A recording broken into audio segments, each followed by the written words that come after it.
Brilliance Audio. A Killer's Game by Isabella Maldonado. Performed by Almarie Guerra and Fyodor Chin. FBI Special Agent Daniela Vega assessed her environment and calculated her chances.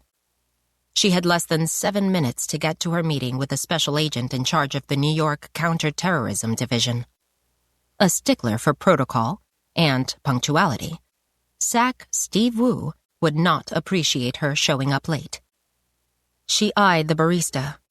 If he kept up his frenetic pace, she could make it from the packed Lower Manhattan coffee shop to SAC Wu's office on the 23rd floor of 26 Federal Plaza at a fast walk with 60 seconds to spare.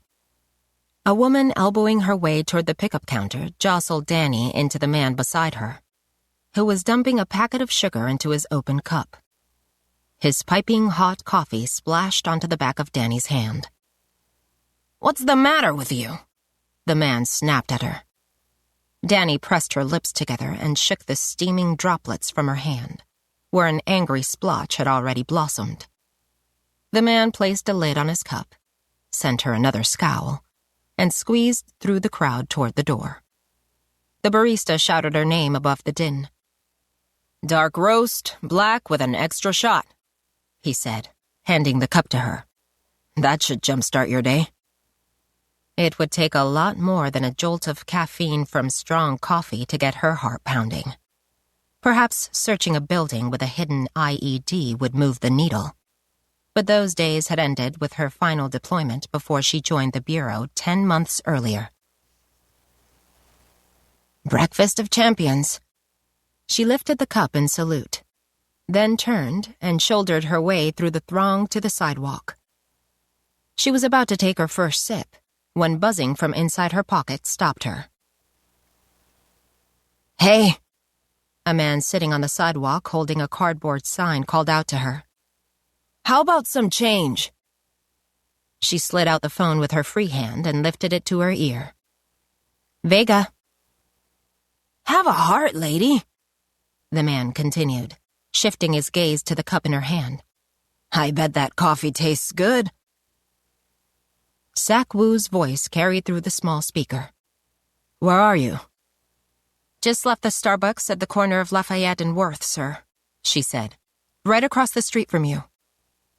"I'm postponing our meeting," Wu said. "Someone called in a bomb threat at the courthouse. Given the target, this could be terrorist-related. Go over there and check it out."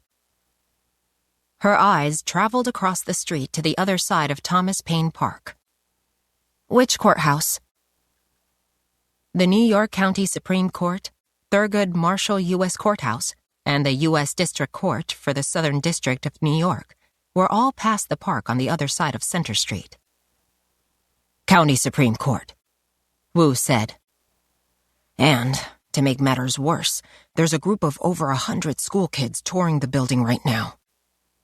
"On my way." She disconnected and thrust her untouched coffee toward the man on the sidewalk. "Bless you," he said, taking it from her outstretched hand and clutching it protectively against his chest. "You're well—" An angry shout drew her gaze across Lafayette Street to the opposite corner. "Hey!"